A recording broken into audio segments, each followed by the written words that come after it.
तो दर्शकों, मैं हूँ युक्ति प्रज्ञा न्यूज से। कप्तानी का विवाद, सोशल मीडिया पर ट्रोलिंग और तलाक की खबरें, इन सब के बीच जब जीते तो फूट फूट कर रोने लगे हार्दिक पांड्या। हार्दिक पांड्या के लिए कुछ महीने बहुत कठिन गए। हालत जब और खराब हो गए जब उन्हें चोट के कारण विश्व कप 2023 से अपना नाम वापस लेना पड़ा। जब वो आईपीएल में रोहित शर्मा की जगह मुंबई इंडियंस के खुद कैप्टन बने, इस खबर से प्रशंसकों ने आलोचना की। इसका असर प्रदर्शन पर भी दिखा। वो बल्ले से रन भी ना बना पाए और गेंदबाजी भी अच्छी नहीं कर पाए और उनकी तलाक की खबरें दिन पे दिन बढ़ती चली गई। इंडिया ने एक ऐतिहासिक जीत अपने नाम दर्ज की। T20 वर्ल्ड कप 2024 नाम कर लिया। टीम इंडिया ने बारबाडोस में दक्षिण अफ्रीका को 7 रन से हरा दिया। ये उस खेल में निर्णायक मोड़ था जब जीत पहुंच के काफी दूर थी। दक्षिण अफ्रीका को 30 गेंदों में 30 रन चाहिए थे, जबकि उनके 6 विकेट बाकी थे। लेकिन भारत के तेज गेंदबाजों ने अपना जादू चलाया। आखिरी गेंद डालते ही हार्दिक और उनकी टीम जश्न के मूड में थी। खेल खत्म होते ही हार्दिक पांड्या खुद खूब रोए और हार्दिक पांड्या ने अपनी तलाक की खबरें भी झूठी साबित कर दी एक इंटरव्यू के दौरान। इससे हमें ये देखने को मिलता है कि हमें हमारे कर्म करते रहने चाहिए। सफलता हमें अपने आप मिलती चली जाती है। अपने शब्दों से नहीं, अपने एक्शन से हमें खुद को प्रूव करना चाहिए। तो दोस्तों, क्या आपको लगता है हार्दिक पांड्या को जितनी ट्रोलिंग मिली थी, क्या उतनी उन्हें अब प्रशंसा मिलेगी? एक ही बारिश में दिल्ली को आया हार्ट अटैक। दिलवालों की दिल्ली एक ही बारिश में बन गई भीगी बिल्ली। मैं सलोनी जैन, प्रज्ञा न्यूज से आप सभी का यहाँ स्वागत करती हूँ। 26 जून को दिल्ली में करीब 88 साल बाद ऐसी बारिश हुई है जिसने पूरी दिल्ली को हिला के रख दिया। जहां पूरी दिल्ली बारिश के पानी में डूब रही थी, वहां पर इंदिरा गांधी इंटरनेशनल हवाई अड्डे की टर्मिनल 1 की छत के नीचे आया एक मासूम सा, लाचार सा टैक्सी ड्राइवर। तो क्या हम इस हादसे का जिम्मेदार सिर्फ बारिश को ठहराएंगे? इंदिरा गांधी इंटरनेशनल हवाई अड्डे पर रोजाना 6000 से भी ज्यादा विमाने उड़ाने भरते हैं। उसके टर्मिनल 1 को बनाने में करीब 12,000 रुपए की, करोड़ रुपए की लागत लगी है और सालाना वहां पर 118 करोड़ रुपए उसकी देखरेख में खर्च किए जाते हैं। हर साल इस एयरपोर्ट की सेफ्टी ऑडिट्स की जाती हैं। तो फिर यह हादसा कैसे हो गया? क्या सिर्फ बारिश इस हादसे की जिम्मेदार है या फिर सरकार भी? दिल्ली एयरपोर्ट के टर्मिनल 1 की सारी जिम्मेदारी GMR ग्रुप कॉरपोरेशन की है, तो हम उसको दोष क्यों नहीं दे रहे हैं? आज से करीब 376 साल पहले जब शाहजहां ने ताजमहल का निर्माण करवाया था, उसकी छतें तो न जाने कितनी बारिशों से गुजर चुकी है, वो तो नहीं ढही। उसकी दीवारों में तो कोई दरार नहीं आई। आज से 82 साल पहले जब अंग्रेजों ने हुगली नदी पर एक ब्रिज बनाया था, वो तो आज तक जाने कितनी बाढ़ों को सहन कर चुका। तो फिर आज एक ही बारिश में ऐसा क्या हुआ कि दिल्ली के ही नहीं, पूरा देश का सबसे बड़ा इंटरनेशनल एयरपोर्ट की छत ढह गई? इस पे हम सवाल उठाएंगे आज कि हमारी सरकार विकास और इंफ्रास्ट्रक्चर के नाम पर क्या धोखाधड़ी कर रही है। तो ये सवाल मैं आप लोगों से पूछती हूँ, क्या अब भी हम सिर्फ बारिश को इसका जिम्मेदार बताएंगे या फिर सरकार को? धन्यवाद। नमस्कार, मैं हूँ तृप्ति कुमावत। आप देख रहे हैं जगत समाचार। आज के कार्यक्रम आखिर क्यों में आप सभी का बहुत बहुत स्वागत है। इस कार्यक्रम में हम बात करते हैं देश भर में होने वाली हैरत अंगेज आपराधिक घटनाओं के बारे में, और आज भी हम एक ऐसी सनसनीखेज वारदात का खुलासा करेंगे।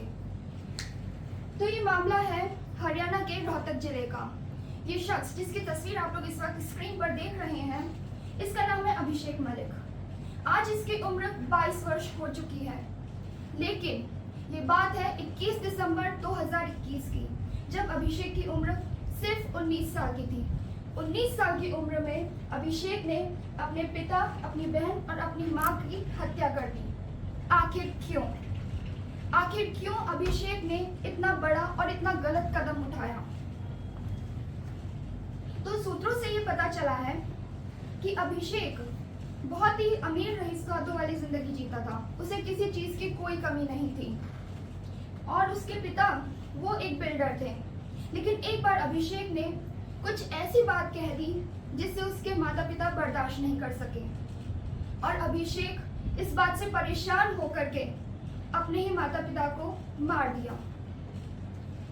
पुलिस जब हत्या करने के बाद मौके पर पहुंची तफ्तीश करने के लिए, तो पुलिस ने अभिषेक से पूछताछ करी। पहले तो अभिषेक ने झूठा बयान देकर के पुलिस को उलझाने की कोशिश करी, लेकिन जब पुलिस ने सख्ती से पूछताछ करी तो अभिषेक ने वो सच बताया जिसकी कल्पना ना ही उसके रिश्तेदार कर सकते और ना ही आस पड़ोस के लोग, सब हैरान रह गए।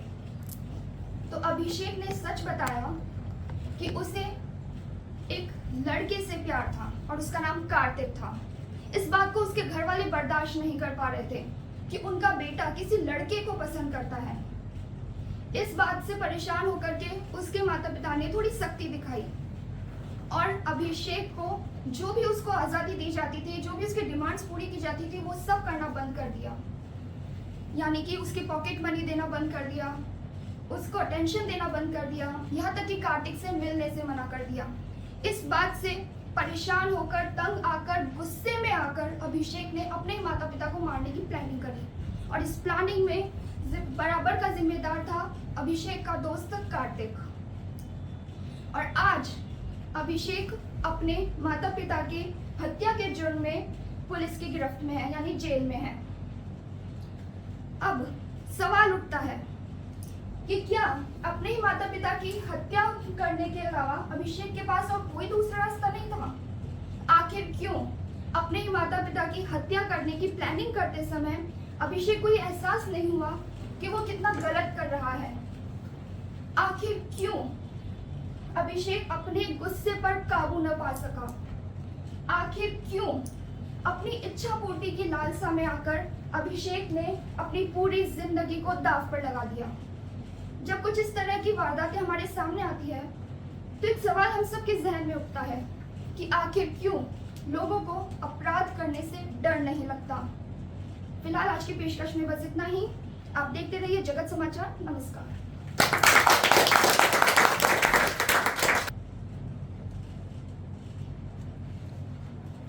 नमस्कार दोस्तों, आप देख रहे हैं प्रज्ञा न्यूज। आज की न्यूज जयपुर में बढ़ते अपराधों के बीच। राजस्थान की राजधानी जयपुर के में बेखौफ हुए अपराधी अलग अलग वारदातों से पुलिस की नींद उड़ी। जाने पूरा घटनाक्रम। प्रदेश की राजधानी जयपुर में अपराधियों का खौफ दिन प्रतिदिन बढ़ता जा रहा है। बीते शनिवार को एक के बाद एक हुई घटना से पुलिस प्रशासन की नींद उड़ गई। कहीं 2 पिस्तौल 2 बदमाशों के साथ गिरफ्तार किया गया। उसी जगह महिला ने प्रेमी के साथ मिलकर चाकू से पति पर जानलेवा हमला कर दिया। जयपुर कमिश्नरेट की टीम पुलिस ने ऑपरेशन आग के तहत वैशाली नगर एवं हरवाड़ा थाना इलाके में कार्रवाई करते हुए 2 बदमाशों को गिरफ्तार किया। उनके पास से अवैध हथियार बरामद किए, जिसके तहत पुलिस की कार्रवाई आगे चलती है। क्या मैं आप लोगों से जानना चाहूँगा कि जयपुर के अंदर बदमाशों का खौफ प्रतिदिन बढ़ता जा रहा है। उस खौफ को रोकने के लिए हमारी पुलिस प्रशासन टीम ने काफ़ी सारे अभियान चलाए। अभियानों के तहत क्या जयपुर के अंदर क्राइम कंट्रोल हो पाए? क्या राजस्थान की राजधानी जिसे जयपुर कहा जाता है, क्या इसके अंदर अपराधों की संख्या को बढ़ते हुए रोकने के लिए क्या क्या कदम उठाने चाहिए? धन्यवाद। नमस्कार, मैं आपकी जिया प्रज्ञा न्यूज से। आज हम बात करेंगे उज्जैन की। उज्जैन में हुआ गैंग रेप में 11 साल की एक छोटी सी लड़की पे हुआ अत्याचार। 4 लोगों ने किया ये रेप। अभी वह लड़की हॉस्पिटल में है।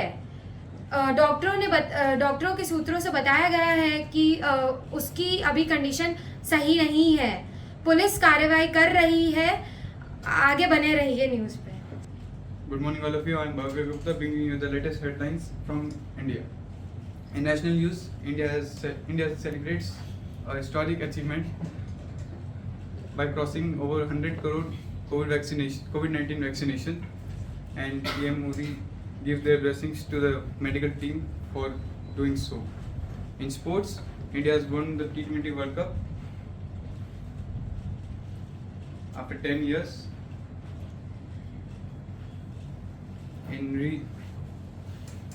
In weather report, Assam has recently faced a thunderstorm due to which Hey, how are you all doing this Monday morning? I'm Shaista from Pragya News. Today, you all are here with us in the Monday morning breakfast club. Today, I'm consistent focus upon the issue of climate change in the region of South Asia and Northern India. Jammu and Kashmir and Ladakh have been facing the issues of the climate change and the melting of the glaciers. The melting of the glacier, the study shows that the 25% of the glacier have been melt, and expert studies shows that by the end of the century, the 70% of glacier would be vanished.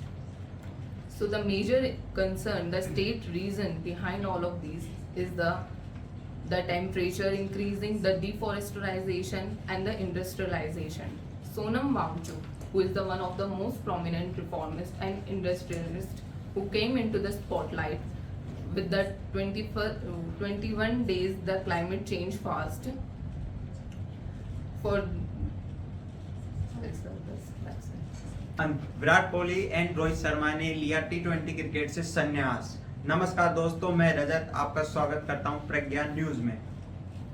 आज हम भारतीय cricket के इतिहास के एक महत्वपूर्ण मोड़ की बात करने जा रहे हैं, जो दो दिग्गज खिलाड़ी विराट कोहली एंड रोहित शर्मा, जिन्होंने T20 क्रिकेट से भारत का नाम रोशन किया, उन्होंने कल रात T20 क्रिकेट से संन्यास लेने का ऐतिहासिक फैसला लिया। विश्व कप की जीत के साथ एक शानदार अंत। ये फैसला भारत के T20 विश्व कप 2024 की जीत के बाद आया, जिसमें दोनों खिलाड़ियों ने महत्वपूर्ण भूमिका निभाई। कोहली ने फाइनल में 76 रनों की शानदार पारी खेली, जबकि रोहित शर्मा ने टूर्नामेंट में भारत के लिए सबसे ज्यादा रन बनाने वाले खिलाड़ी बने। विराट कोहली और रोहित शर्मा दोनों ने T20 क्रिकेट में अविश्वसनीय रिकॉर्ड बनाए। कोहली T20 क्रिकेट के सबसे ज्यादा रन बनाने वाले खिलाड़ी हैं, जबकि रोहित शर्मा सबसे ज्यादा शतक लगाने वाले खिलाड़ी थे। दोनों खिलाड़ियों ने भारत को कई यादगार। हमारे देश में एक लड़का दो लोगों को मार दे और उसको कुछ ना हो, कैसा पॉसिबल है? जी हाँ, ऐसा ही हुआ पुणे पोस्ट एक्सीडेंट में। आज मैं आपका अपना हिमांशु गंगवानी प्रज्ञा न्यूज से आपको पुणे पोस्ट एक्सीडेंट के बारे में बताऊंगा। एक रात एकदम सनसनी छा गई जब एक 17 साल के लड़के ने 150 की स्पीड में गाड़ी चलाते हुए दो युवक को उड़ा दिया। उस युवक ने ड्रिंक करा हुआ था, उसके पास प्रॉपर लाइसेंस भी नहीं था, यहाँ तक कि गाड़ी भी रजिस्टर्ड नहीं थी। लेकिन क्या उसको जेल हो सकती है? पुणे पुलिस का कुछ ऐसा कहना है कि जुवेनाइल जस्टिस एक्ट के अकॉर्डिंग उसको जेल हो सकती है और उसको एज अ मेजर ट्रीट करा जाए, क्योंकि उस एक्ट के अकॉर्डिंग सेक्शन 15 में मेंशन किया गया है, अगर कोई बालक 16 से 18 साल के बीच का है और वो कोई मेजर क्राइम कर देता है तो उसको एज अ मेजर ट्रीट करा जा सकता है। लेकिन अभी फिलहाल के लिए कोर्ट ने बोल दिया है कि उसको एज अ मेजर ट्रीट नहीं करा जाएगा, क्योंकि और उसको बेल भी दे दी गई है। लेकिन क्या होगा उस माँ का जिसने अपने बेटे को देखा, एक दिन पहले देखा, कॉल पे बात करी, और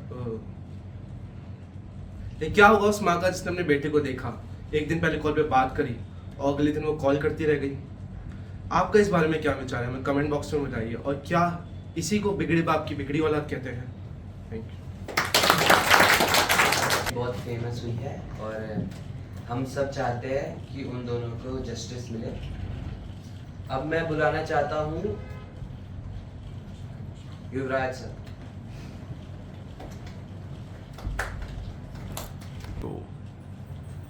आप देख रहे हैं मेरे युवराज के साथ प्रज्ञा न्यूज चैनल। आज की सबसे बड़ी खबर सुबह सुबह आई है।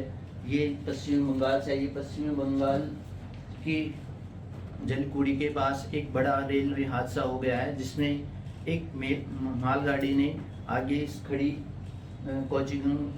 कोचिगंगा एक्सप्रेस को पीछे से टक्कर मार दिए। ये हादसा इतना भयानक हुआ है कि इसके 2 डब्बे। आप उसके आगे खुद खड़े हो गए, हाँ दिखाने के लिए थोड़ा सा और इधर दिखाने के लिए खड़े हो तो वो व्यू आना चाहिए ना लोगों को। हाँ, तो वो तो मैं मैनेज करता हूँ, वो अपना पार्ट है, वो उनका नहीं है ना। हाँ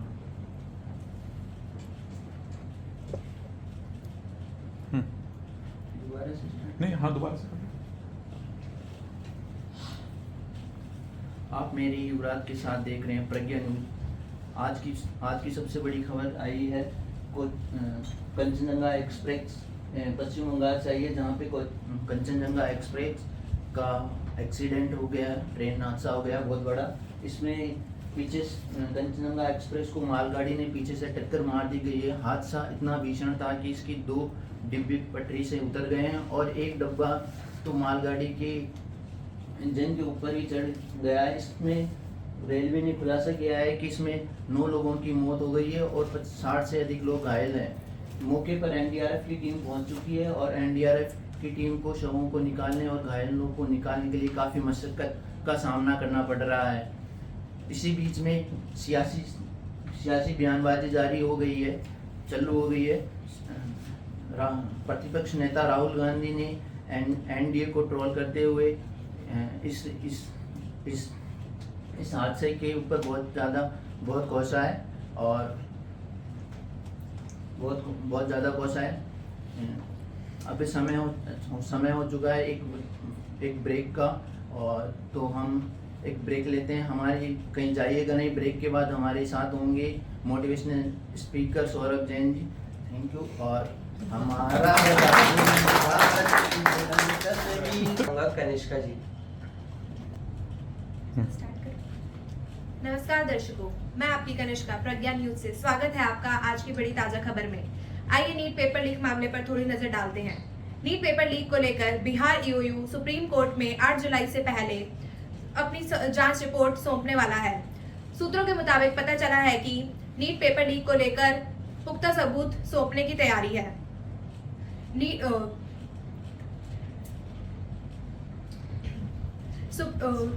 ईओयू की टीम रिपोर्ट में यह साबित करने की कोशिश करेगी कि नीट का पेपर बिहार के पटना हजारीबाग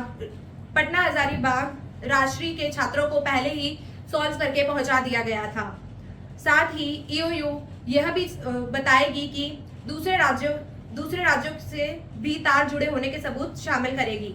8 जुलाई से पहले बिहार ईओयू सुप्रीम कोर्ट को यह रिपोर्ट सौंप देगा। सुप्रीम कोर्ट में 8 जुलाई को अहम सुनवाई होने वाली है। क्या लगता है आपको, नीट से जुड़ा मामला 8 जुलाई को सुलझ पाएगा या नहीं? धन्यवाद। एनटीए को मेरे हिसाब से इस बारे में सोचना चाहिए। अब मैं बुलाना चाहूँगा जलज को। Good morning everyone and welcome to our Pragya News Bulletin. I'm your anchor Jalaj Maheshwari. We are following a significant story in the education sector, the National Eligibility Entrance Test, which is also known as NEET UG. It is a prestigious exam for aspiring medical students in India. However, this year's exam has been marred by a scandal. Reports have surfaced of a paper leak where certain candidates allegedly had access to the exam questions before the test, which was held on May 5. At least 3 such instances were reported and the police have registered cases. This has raised concerns and about the fairness and integrity of the exam, leaving the thousands of students who appeared for the exam in the state of uncertainty. The issue has been taken to the courts with the petitions filed in the Supreme Court and the Calcutta High Court and the Delhi High Court. The Supreme Court has ordered a retest for 1500 students who were awarded grace marks to be held on June 23. Stay tuned for more updates on this developing story. We will keep you informed as more details emerge. Thank you. Information. Now I would like to invite Ananya ji. दोस्त ने ही दोस्त की kidnap करने की करी साजिश। ऐसा क्या हुआ कि दोस्त दोस्त ना रहा, दोस्त बना दुश्मन? आइए इस मामले पर चर्चा करें। मैं अनन्या रावत यंग इंडिया से इस मामले पर रोशनी डालती हूँ। गौरव टावर में घूमने गए युवक की किडनैप करने की कोशिश करी उसके ही दोस्त ने 4 अन्य युवकों के साथ। लेकिन ऐसा क्यों? उसके दोस्त को पता था कि पीड़ित युवक करता है क्रिप्टो करेंसी में काम। उसको लगा कि जैसे ही वो फिरौती के लिए उसको करेगा परेशान, वो दे देगा फिरौती जल्द ही। उसने मांगी 7 लाख की फिरौती। लेकिन पुलिस जैसे ही उसने किडनैप किया, पुलिस ने लगाया पता कि उस युवक की फोन लोकेशन थे कि कैसे कहाँ है युवक। लेकिन अंधेरे का फायदा उठाते हुए भाग गए वो किडनैपर। ऐसा और भागते भागते उन्होंने अपने साथी को गाड़ी से टक्कर भी मार दी। लेकिन पुलिस ने हालांकि बचा लिया पीड़ित युवक को। लेकिन ये सवाल उठाता है हमारे जयपुर की सुरक्षा पे कि क्या पुलिस उठा रही है कदम हमारी जयपुर की सुरक्षा पे? ये है सुरक्षा हमारे जयपुर की। नमस्कार। थैंक यू अनन्या दी। हम सबको भी ये सवाल करना चाहिए पुलिस से कि ताकि सेफ्टी ज़्यादा रहे। अब मैं बुलाना चाहूँगा मिहिर को।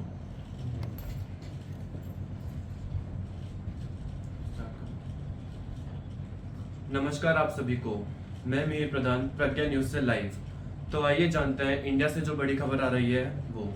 तो बीते गए कुछ दिनों में नक्सलवाद के खिलाफ काफ़ी ऑपरेशन किए गए, जैसे कि 8 जून को 7 माओवादिस्ट को मारा गया, 16 अप्रैल को 29 माओवादिस्ट को मारा गया और 30 अप्रैल को 9 को मारा गया।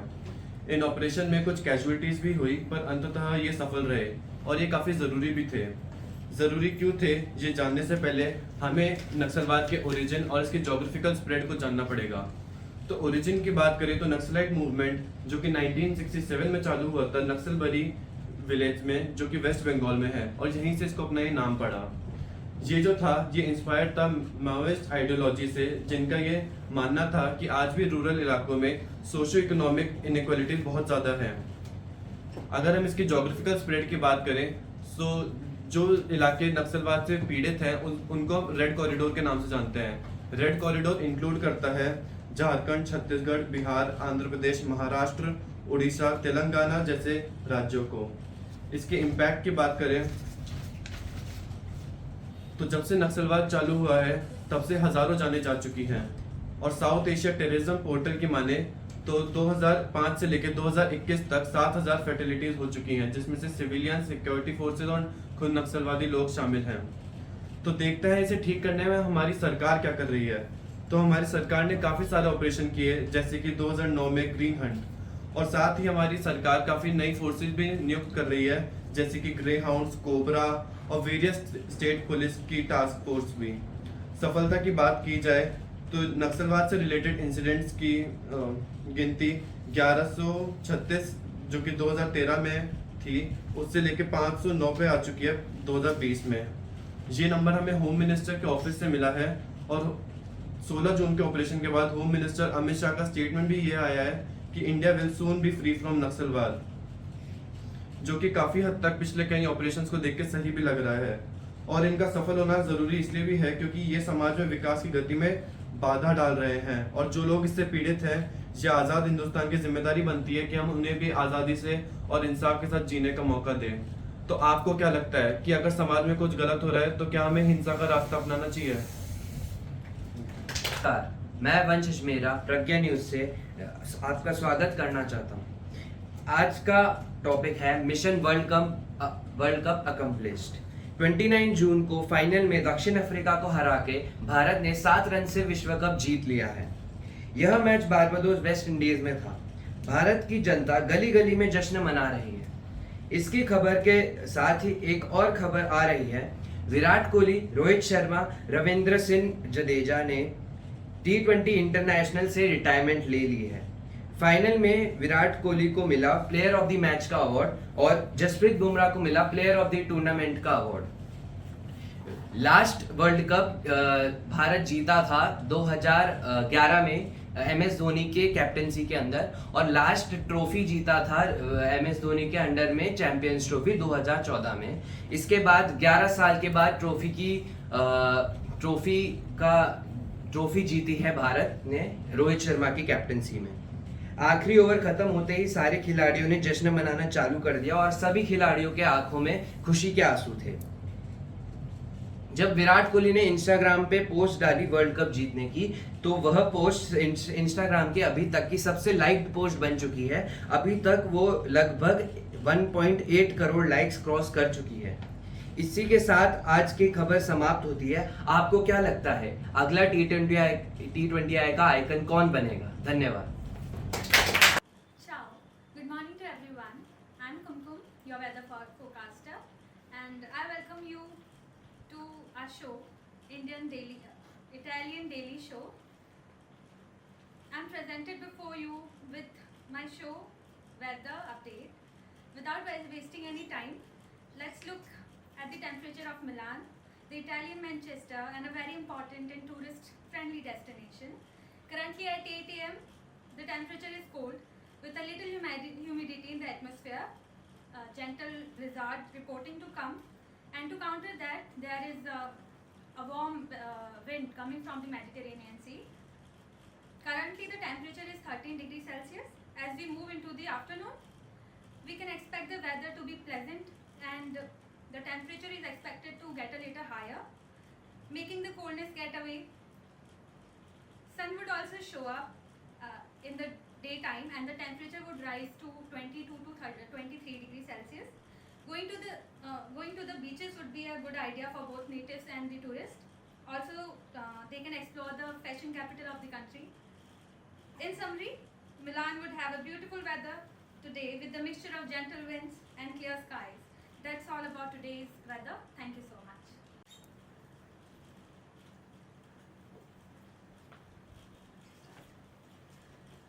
Hello and good morning everyone.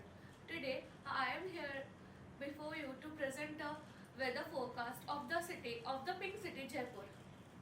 First, the atmosphere of the city will be present today.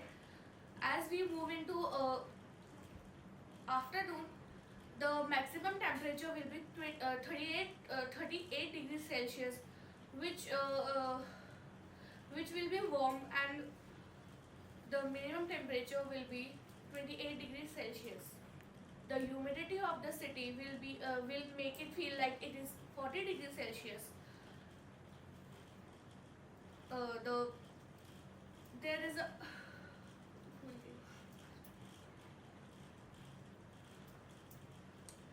so can we start again? For sure. Hello and good morning everyone. Today I am here to bring you up some latest weather forecast of the Pink City Jaipur. First, the atmosphere of the Jaipur will be pleasant today. As we move into afternoon, the temperature will be 32 degrees Celsius. And you can plan your outing and marketing today. And minimum temperature will be 28 degrees Celsius. The humidity in city will be feel like it is 40 degrees Celsius. There is a chance of rain from tonight 2 a.m. and the wind is blowing at 14 km per hour. That's all for today's weather forecast. Thank you. Good evening everyone. I'm going to bring you the latest weather report for the Pink City Jaipur. Currently the temperature is warm, 27 degrees Celsius. The speed of the wind is 10 km per hour. The humidity is relatively high, which is 77%. In the afternoon, we can expect the temperature to rise a bit, 31 degrees Celsius. The weather is cloudy, not so ideal for outdoor activities. To the next few days, Jaipur is going to experience this cloudy weather and enjoy the rainfall. That's all for our weather report for today. Stay tuned for further updates and enjoy the weekend. Good morning everyone. The time is 6:30 and I am presenting the weather report of Jaipur. At this time the temperature is cold, it is 3 degrees Celsius and the winds are around 15 km per hour. Today there was full chance for rainfall at around afternoon. It will be cloudy day, so please avoid the outside activities. So stay home and enjoy the day. Good.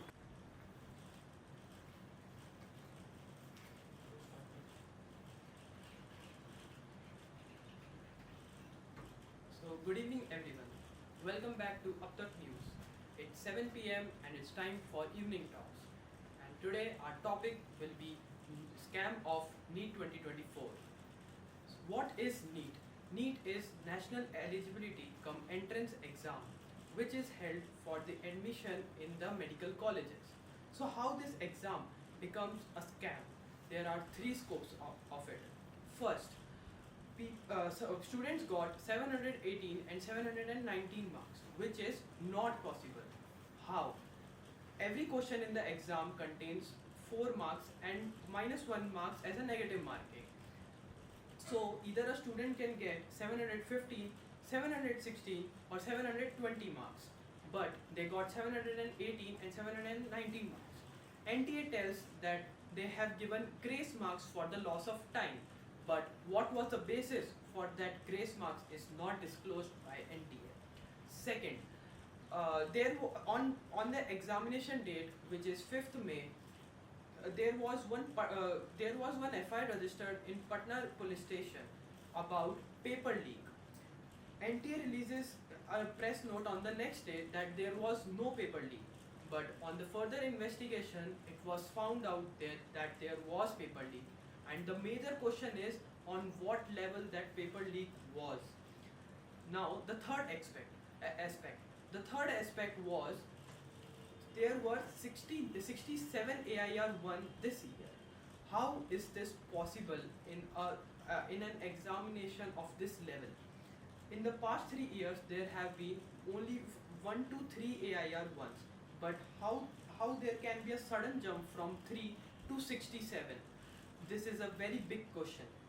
Also, one very important thing is that the NEET result was going to be declared on 14th of June, but it was declared 10 days before, on 4th of June, the exact date on which Lok Sabha election results were declared.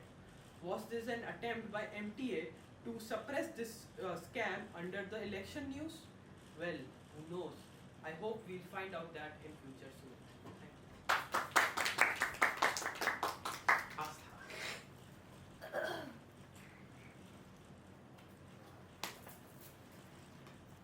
Sunita Williams space में अटकी हुई है।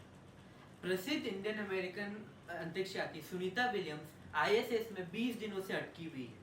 Sunita Williams जो 48 की उम्र में अपने तीसरे अंतरिक्ष यात्रा पे गई थी, वो ISS में 1 हफ्ते के लिए रुकने वाली थी। 6 जून को सुनीता विलियम्स और उनके साथी बज फिल्मोर बोइंग के स्टारलाइनर यान से ISS पे पहुंचे थे। वो सिर्फ 1 हफ्ते के लिए रुकने वाले थे, पर यान में तकनीकी खराबी की वजह से उन्हें अपना ठहराव रोकना पड़ा। नासा और बोइंग की तरफ से अभी कोई जवाब नहीं आया कि क्या प्रॉब्लम हुई थी, पर उन्हें ये कहा है सुनीता, बच और जो 71वें ISS की 71वें एक्सपीडिशन के 7 और क्रू मेंबर है, सभी अभी सुरक्षित है और उनके पास खाना और पानी, हवा सब अगस्त तक के लिए बची हुई है। पर ये जानना की बात है कि ऐसा हुआ क्यों। पता चला है कि रॉकेट के लॉन्च से पहले भी कुछ खराबियां आई थी यान में, पर तब भी उसे जाने दिया। कुछ लोगों का तो ये भी मानना है कि नासा और बोइंग को पता था कि बाद में भी प्रॉब्लम होगी, पर तब भी उन्होंने जाने दिया। अब इसका नासा और बोइंग ने कोई जवाब नहीं दिया है और पता भी नहीं है बात सच है या नहीं। आगे जानने के लिए हमारे साथ बने रहिए। वंश,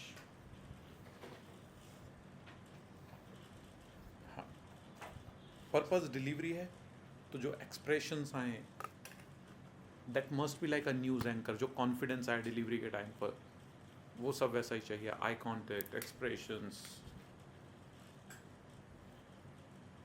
स्टार्ट करें? Let's go on.